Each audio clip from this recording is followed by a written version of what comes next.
के होते हैं students? Monovalent hydrogen like element. yes, hydrogen and hydrogen like elements, or the elements having valency 1.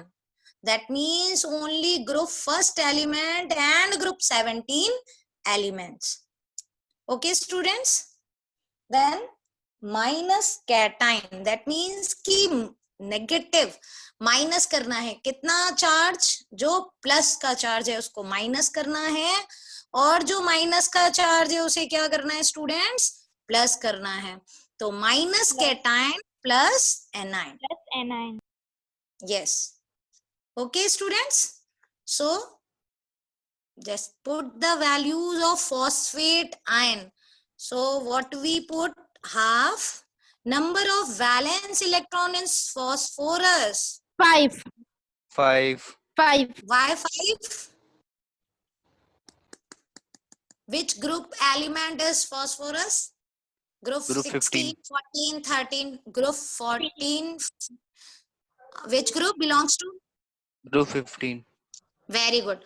And group decides the valence electron. So group 15 decides 5 valence electron. Very good. So 5. Then surrounded atom. How many surrounded atom present, beta? 0 monovalent. Ma'am, 0. Yes. 0 monovalent. As oxygen is a divalent atom. Divalent. Oxygen is a divalent. Very good. So 5 plus 0. Then charges, cation charges. 0. Very good. Then anion charges. 3. 3. So plus 3 minus 0. Then 5 plus 3, 8. 8. That means कि 4. कितना है addition में number है, तो यहाँ पर hybridisation का हो गया 4. तो टाइप ऑफ हाइब्रिडाइजेशन क्या हो जाएगा अगर 4 हाइब्रिड ऑर्बिटल्स हैं? 4 hybrid orbitals. Very good. sp3. हाँ, तो आपका type of hybridisation is sp3. ठीक है. But for phosphate sulphate ion आप बताएंगे. अब फॉस्फेट का आपने बोला sp3, सल्फेट का क्या होगा? sp3. sp3. sp3. sp3. Similar. Yes, ma'am. Yes, ma'am. Very good. क्योंकि देखिए यहाँ पर वो 16th ग्रुप का मेंबर है, तो 16th मींस प्लस यहाँ पर 6 हो गया, और चार्जेस यहाँ पर 2 हैं, तो 6 plus 2 8. वहां पर भी similar sp3 hybridisation. So PO4 3 negative and SO4 2 negative, both having similar hybridization. Okay. So in first chapter we are discussing about isoelectronic species. Second chapter structure of atom में हम लोग ने एक टर्म पढ़ा था बेटा, isoelectronic species. किसी को याद है बेटा isoelectronic? Yes, ma'am, याद है. species. Very good. Yes, Yes. So what do you mean by isoelectronic species? Species having same number of electrons. Species having same number of electrons. So that means iso means same and electronic stand for number of electrons. Or species, it may be atom, molecule as well as ion. Okay students?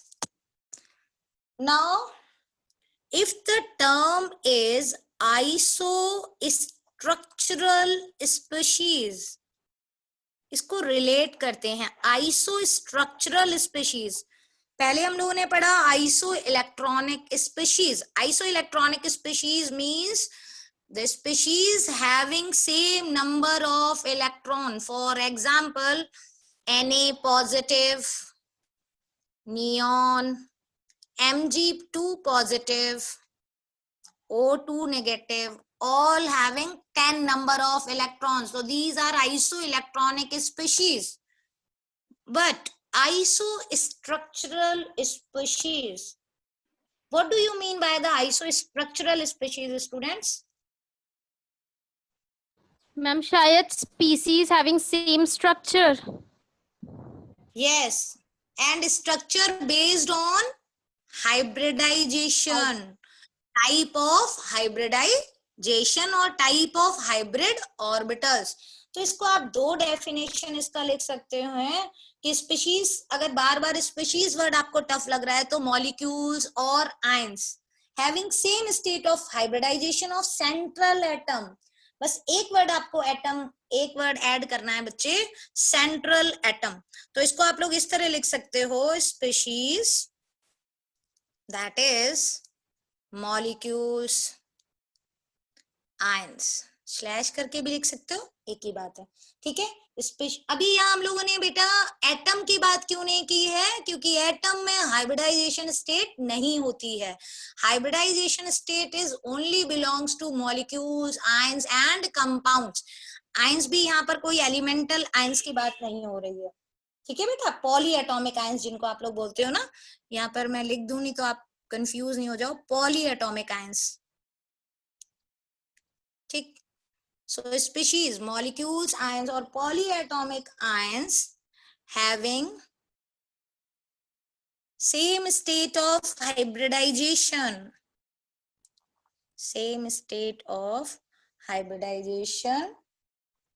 The keyword is of the central atom. Of the central atom are known as isostructural species. ठीक है. अब अभी तक आपने जितने examples आपने पढ़े हुए हैं उसके अकॉर्डिंग अब मुझे कोई एक एग्जाम्पल बताइए. आज की क्लास में भी एक आपने एग्जाम्पल पढ़ लिया है, अगर आपको याद होगा तो बताइए. Ma'am phosphate ion and sulphate ion. Very good. Phosphate and sulphate are isostructural species. अब बेटा यहाँ पर थोड़ा सा कॉन्ट्राडिक्टरी है कि यहाँ पर हम लोग किस तरह आंसर उसको लिखेंगे आइसोस्ट्रक्चरल स्पीशीज में, कि पहले तो हम लोग क्या होता था आइसो इलेक्ट्रॉनिक में सीधा सा बोल दिया having 10 number of electrons each. But यहाँ पर पहले हमें हाइब्रिडाइजेशन स्टेट मेंशन करना पड़ेगा, उसके बाद उसका स्ट्रक्चर मेंशन करना पड़ेगा. ठीक है स्टूडेंट्स. तो हमने क्या लिखा है यहाँ पर कि सल्फेट एंड फॉस्फेट. देखिए phosphate and sulfate both are isostructural species. Isostructural species, ये तो आपने एग्जाम्पल लिख दिया. अब आप इसमें क्या बताएंगे, हाइब्रिडाइजेशन इसका क्या है, या तो आप लिखेंगे वर्ड्स में हैविंग sp3 हाइब्रिडाइजेशन, या फिर आप ऐसे लिखेंगे hybridisation sp3 and structure. This is the right way to represent in board examination.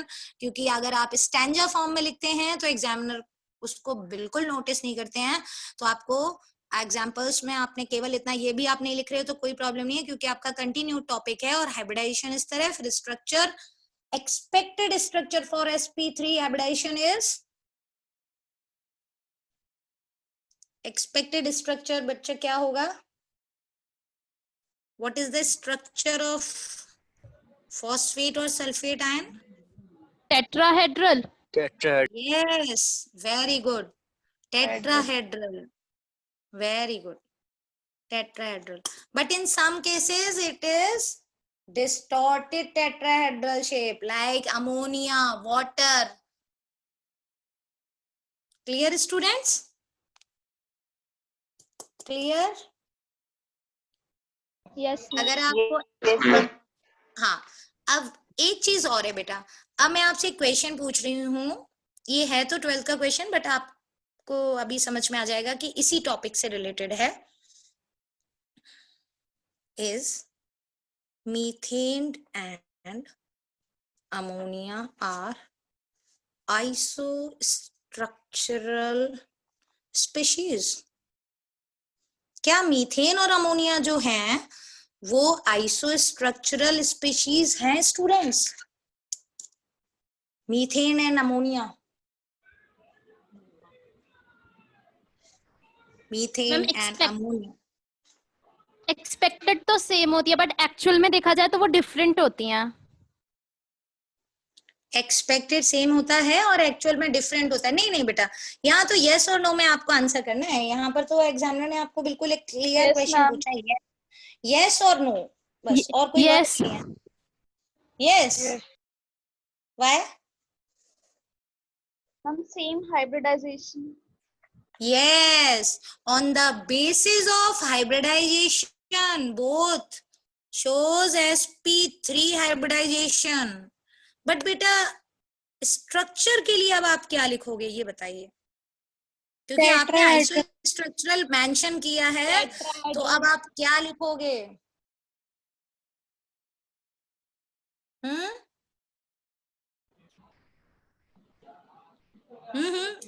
दोनों के बेटा। जो स्ट्रक्चर है वो टेट्राहेड्रल होते हैं इसलिए। नहीं बच्चे, इसका तो पिरामिडल होता है। आपने उसमें पढ़ा था ना VSEPR theory में, due to presence of one lone pair of electrons it shows distorted structure and shows pyramidal structure. Then structure में आप ऐड, देखिए अगर बोर्ड में कोई क्वेश्चन दिया जा रहा है डजंट मीन कि वो बहुत टफ है, बस वो ट्रिकी होता है। देखिए हाफ मार्क्स का आपका हो गया कि yes it shows sp3 hybridisation, तो सेम हाइब्रिडाइजेशन वाली जो बात थी वहां से आपका हाफ आंसर आपने उसको सेटिस्फाइड कर दिया, आपको हाफ मार्क्स मिल गया। बट स्ट्रक्चर में आप ये तो नहीं लिख सकते हो कि ये पिरामिडल है और ये टेट्राहेड्रल है। क्यों नहीं लिख सकते हैं? क्योंकि हमने आइसो स्ट्रक्चरल बोला है बेटा, समझ रहे हैं आप? तो अब हमें एक ऐसा वर्ड यूज करना है जिससे हमारा आंसर भी सही हो जाए और जो क्वेश्चन की डिमांड है वो भी फुलफिल हो जाए और गलत भी नहीं हो। तो उसमें देखिए इसका आपको मालूम है टेट्राहेड्रल होता है, इसका आपको मालूम है पिरामिडल होता है। Ma'am. Distorted tetrahedral. Yes, very Yes, good. ma'am. Distorted tetrahedral. Yes, tetra. अब इसको बोर्ड में जो 70 मार्क्स की जो कॉपी आई थी स्टूडेंट्स, उसने इस तरह लिख रखा था, टेट्राहेड्रल स्लैश डिस्टॉर्टेड टेट्राहेड्रल। अब ये दोनों चीजें हो गई बेटा जी, आपने शेप दोनों को टेट्राहेड्रल मेंशन किया है और आपने कहा है कि टेट्राहेड्रल होता है both, but due to presence of lone pair थोड़ा सा डिस्टॉर्ट हो जाता है, बट इट डजंट मीन ये आइसो स्ट्रक्चरल स्पीशीज ही रहेंगी। इसमें कोई कंफ्यूजन है बेटा आप लोगों को? Any confusion regarding this students? मैं एक बार और बता दीजिए कौन क्या क्या बता दूं बेटा, पूछिए एक बार। मैम। यही वाला जो आपने अभी टेट्राहेड्रल और डिसऑर्टेड वाला जो बताया। Distorted वाला बताया। देखिए अगर मैंने आपसे ये बोला कि ये दो स्टूडेंट हैं, दोनों 10th क्लास, मतलब दोनों एक ही क्लास में हैं, जबकि मान लीजिए एक बॉय है और एक गर्ल है, तो एक का सेक्शन डेफिनेटली ए और बी होगा और एक का CDEF होगा, अपने स्कूल के अकॉर्डिंग अगर बात कर रहे हैं तो, ठीक है ना। लेकिन अब मैंने अगर ये बोल दिया है कि दोनों एक ही क्लास के स्टूडेंट हैं, तो अब मैं ये नहीं बोलूंगी कि 10th A है, 10th B है, 10th C है, ये नहीं बोलूंगी। फिर मैं क्या बोलूंगी उसके लिए कि दोनों स्टूडेंट जो है वो किस क्लास के हैं? 10th क्लास के हैं, है ना, यही तो बोलूंगी। उसके बाद फिर ब्रैकेट में लिख दूंगी बॉयज सेक्शन और गर्ल्स सेक्शन। लेकिन पहले मैंने मेंशन क्या किया? 10th class board examination appeared in board, जो दोनों में कॉमन है पहले मुझे वो मेंशन करना है, क्योंकि मैंने ही कहा है दोनों सेम क्लास में हैं, ठीक है ना। तो वही चीज है, जब मैंने एक चीज मेंशन कर दी है कि दोनों आइसो स्ट्रक्चरल हैं, तो आइसो स्ट्रक्चरल में हाइब्रिडाइजेशन सेम होना ये तो 50% उस बात को प्रूफ कर रहा है। वर्ड से तो ये पता चल रहा है स्ट्रक्चर भी सेम होना चाहिए। तो sp3 का जो एक्सपेक्टेड स्ट्रक्चर है मुझे उसी के टर्म्स में आंसर देना पड़ेगा कि sp3 का स्ट्रक्चर होता है tetrahedral, that means 10th class. तो पहले मैंने लिख दिया टेट्राहेड्रल, उसके बाद जो उसमें डिफरेंसेस हैं कि नहीं ये बॉयज सेक्शन का है, ये गर्ल्स सेक्शन का है, या ये यूनिट फर्स्ट का है, ये यूनिट सेकंड का है, तो वो चीज मैं बाद में मेंशन करूंगी कि होता तो टेट्राहेड्रल ही है, बस डिस्टॉर्टेड टेट्राहेड्रल होता है। यहाँ मैं एक्चुअल शेप नहीं दूंगी, जो एक्सपेक्टेड शेप होता है उसी का जैसे ज्योमेट्री दूंगी मैं, एक्चुअल शेप नहीं दूंगी। जो ज्योमेट्री में आप लोग बोलते हो ना रेगुलर इररेगुलर, तो ये शेप इन्फ्लुएंस्ड बाय ज्योमेट्री लिखा जाएगा। ठीक है बेटा, समझ में आ गया? Yes ma'am. यस देखिए मैम। आपके जितने भी क्वेश्चन आंसर्स आएंगे, आंसर आपको सारे आते होते हैं, ऐसे ही क्वेश्चन बोर्ड एग्जाम में आते हैं आपके, बस हर बार क्वेश्चन पूछने का तरीका अलग हो जाता है। 1 मार्क का ये क्वेश्चन आया है, 1 मार्क का भी नहीं, दोनों में यही क्वेश्चन आया है। Although the surrounded atom in methane and ammonia is different but both show same hybridization. Why? Both having same hybridization but different bond angles. Why? Both having same hybridization but still having different structures. Why? तो that means question आपका एक ही था, लेकिन उसको format जो है वो each and every year change हो रहे हैं। तो दैट डजंट मीन कि आपके हर बार क्वेश्चन अलग आ रहे हैं, केवल उस टॉपिक को क्वेश्चन पूछने का तरीका चेंज हो रहा है। ठीक है बच्चा? ठीक है बेटा? Yes, इसमें ma'am. कहीं कोई Yes, ma'am. इसमें कोई कंफ्यूजन हो तो आप लोग पूछ लीजिए। फिर उसके बाद अपना लास्ट टॉपिक है एमओटी, बहुत ही इंटरेस्टिंग टॉपिक है और आपको बहुत वनीता अच्छे से मैम, समझ में। Yes Vanita ma'am. मैम, एक बच्चों के लिए अनाउंसमेंट है कि सैटरडे को क्लास नहीं होगी और असेसमेंट टेस्ट भी नहीं होगा क्योंकि ईद की छुट्टी है। Okay ma'am. ठीक है मैम वन मोर थिंग कि रक्षाबंधन की हमारी छुट्टी कब है? मंडे और ट्यूसडे बच्चे आज पूछ रहे थे। हाँ मंडे है मैम मंडे को है। मंडे है। अच्छा, वो 10th क्लास के बच्चे बड़े कंफ्यूज हैं तो वो पूछ रहे थे मुझसे, मैंने कहा मैं पूछ कर बताऊंगी किसी सीनियर टीचर से। मंडे की है मैम, ओके मैसेज आ जाएगा उसका। हाँ जी हाँ जी okay thank you ma'am. So students, अब आपके लिए एक और अनाउंसमेंट मैं कर देती हूँ। एक तो अनाउंसमेंट आपको मिल गई है कि ईद, रक्षाबंधन सारे फेस्टिवल्स आ रहे हैं, तो आई थिंक हम लोगों की जो क्लास फ्राइडे के बाद यानी टुमारो ऑनवर्ड फिर आपकी 3 दिन की छुट्टियां हो गई, सैटरडे संडे मंडे। तो ट्यूसडे को फिर आपका केमिकल बॉन्डिंग का पूरा रिवीजन टेस्ट, ओरली टेस्ट मैं लूंगी। ओरली टेस्ट का भी बता देती हूँ क्या है कि मैं सिर्फ 1 मार्क के क्वेश्चंस हैं जो आपके यहाँ पर रिफ्लेक्ट हो रहे होंगे और फिर आपको उनके आंसर्स देने। 1 मार्क क्वेश्चन ही यहाँ पर होगा बट मल्टीपल चॉइस नहीं होंगे students. 1 mark question but not multiple choice questions. Okay students, so आपके पास 3 डेज हैं। इस पूरे चैप्टर को आप बहुत अच्छे से कर लीजिएगा, बहुत इंपॉर्टेंट चैप्टर है ये आगे इनऑर्गेनिक केमिस्ट्री के लिए। और अगर आपको कहीं कोई टॉपिक में कोई कंफ्यूजन है तो आप वो भी पूछ सकते हो। ये नहीं है कि सिर्फ मैं आते ही टेस्ट लेना शुरू कर दूंगी और आप सिर्फ टेस्ट ही दोगे। आपके जो भी क्वेरीज हैं, अगर आपको लगता है कि आपको ये टॉपिक समझ में नहीं आया है तो एक बार आप पूछ सकते हो। बट जो एब्सेंटीज होते हैं उनके लिए मैं पूरा टॉपिक नहीं रिपीट करूंगी। हाँ, उस टॉपिक में अगर आपको कुछ नहीं समझ में आया है, आपने क्लास अटेंड किया, उसके बाद कोई प्रॉब्लम है तो वो मैं आपको बता दूंगी। ठीक है स्टूडेंट्स? सो आप ट्यूसडे पहले आपका प्रॉब्लम डे है, उसके बाद ही रिवीजन डे है, प्रॉब्लम प्लस रिवीजन डे। ठीक है? तो आपको बेटा कल ही पढ़ लेना पड़ेगा सारा कुछ, क्योंकि आप मंडे को नहीं पढ़ पाओगे, मुझे मालूम है सारे लोग बिजी हो गए। तो कल जैसे ही चैप्टर एंड होगा, कल आप इसको पूरा लर्न कर लीजिएगा। जितना भी है उसको टिक कर लीजिएगा। उस दिन के लिए क्वेश्चंस आप बना कर रखिएगा। मुझसे इतने क्वेश्चंस पूछ लीजिएगा कि मैं टेस्ट ही नहीं ले पाऊं। ये एक बहुत अच्छा तरीका होता है कि आप मुझसे पूछना शुरू कर देंगे तो मैं आपसे नहीं पूछ ओके पाऊंगी। मैम। हाँ लेकिन एक बात और है, विनीता मैम की क्लास में एक चीज और होती है, अगर आप मुझसे पूछोगे कुछ भी, जैसे आपने आइसो स्ट्रक्चरल पूछा तो मैं कहूंगी बेटा आइसो इलेक्ट्रॉनिक क्या होता था, आप बता दीजिए, फिर मैं बताती हूँ आइसो स्ट्रक्चरल क्या होता है। तो आप पढ़ना तो आपको पड़ेगा ही एनी हाउ। ठीक है? चलिए, अब इसमें बेटा लास्ट और बहुत ही इंपॉर्टेंट टॉपिक हमारा है एमओटी। 1 मार्क का इसमें क्वेश्चन कभी कभी बोर्ड में इनडायरेक्ट क्वेश्चन आ जाता है जब पैरा मैग्नेटिक और डाई मैग्नेटिक की बात होती है मॉलिक्यूलर स्टेट में। वैसे तो ये 11th का ही इंपॉर्टेंट टॉपिक है, लेकिन वो बहुत ही इंटरेस्टिंग टॉपिक है एमओटी। यहाँ पर ये मोटी और ये सब नहीं है, यहाँ पर MOT मतलब है molecular orbital theory. Molecular orbital theory.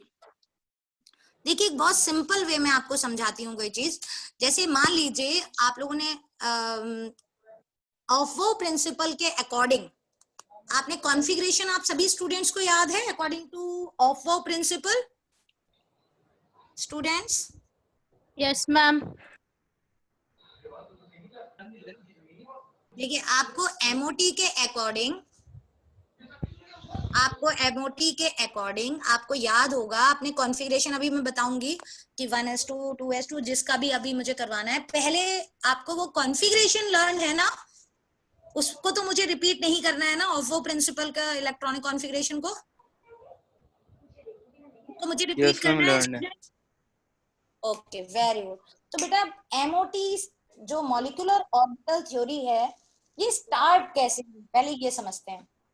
देखिए मॉलिक्यूलर ऑर्बिटल थ्योरी में पहली बात तो ये है कि जो बोर्ड ने कहा था कि सर्कुलर ऑर्बिट्स होती हैं, उस चीज को इन्होंने बिल्कुल फेल किया। इन्होंने कहा कि नहीं, अराउंड द न्यूक्लियस, वो रीजन स्पेस में, the region in space around the nucleus of atom where finding of probability of electron density is maximum, जहां पर आपको ये वर्ड समझ में आया मैंने क्या बोला कि ये मैंने न्यूक्लियस लिया है, न्यूक्लियस के अराउंड जहां finding of probability of electron, जिस स्पेस में जिस जगह पर finding of probability of electron maximum है, इनको मैंने कह दिया ऑर्बिटल्स। ये हमने बोला है एटॉमिक ऑर्बिटल्स। पहले हम लोग क्या बोलते थे कि एटॉमिक ऑर्बिटल्स क्या होती हैं? Circular path around the nucleus. पहले आप लोगों ने बोर थ्योरी में पढ़ा था कि circular path around the nucleus atomic orbitals होती है, बट एमओटी ने इस बात को फेल करते हुए कहा कि नहीं नहीं, सर्कुलर ऑर्बिट्स नहीं होती हैं, इलेक्ट्रॉन्स जो होते हैं उनमें रिपल्शंस भी होते हैं, तो ये जरूरी नहीं है कि ये एंट की तरह पीछे पीछे एक दूसरे के बिल्कुल सर्कुलर ऑर्बिट्स में घूम रहे हैं, नहीं, ये इलेक्ट्रॉन क्लाउड फॉर्म में मिलते हैं स्पेस में, और इलेक्ट्रॉन क्लाउड फॉर्म में जो मिल रहे हैं और जहां पर इलेक्ट्रॉन डेंसिटी मैक्सिमम होती है चारों तरफ, उस एरिया को हम लोग कह देते हैं एटॉमिक ऑर्बिटल। और दो स्पेस के बीच में जहां जीरो प्रोबेबिलिटी होती है, वहां उनको हम कह देते हैं नोड्स या नोडल प्लेन, जहां पर finding of probability of electron zero होती है। इससे डिस्टिंग्विश कर लिया जाता है शेल्स को। ठीक है बेटा, इसमें तो कहीं कोई कंफ्यूजन नहीं है? No ma'am.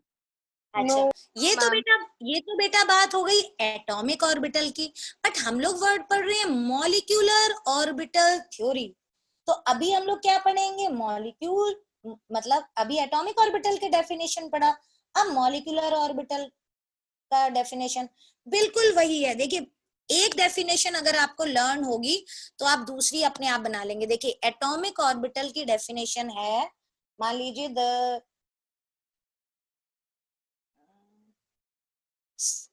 रीजन लिख सकते हो, द रीजन इन स्पेस। केवल द स्पेस क्यों नहीं लिखा है? क्योंकि हम लोग ये स्पेस में बात कर रहे हैं, कहीं पेपर पर नहीं, ऑन पेपर नहीं है। तो region in space around the nucleus, आपको इसको लर्न करने की जरूरत नहीं है, अगर आप इस टर्म को समझ गए हैं तो अपने आप ही लिख लेंगे around the nucleus where finding of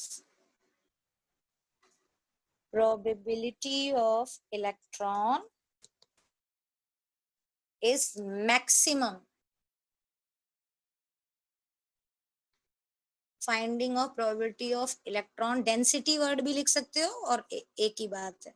ठीक, अब मुझे इसी AO को MO में चेंज करना है, मॉलिक्यूलर ऑर्बिटल में। क्या कोई इसी डेफिनेशन से मॉलिक्यूलर ऑर्बिटल की डेफिनेशन को बना सकता है?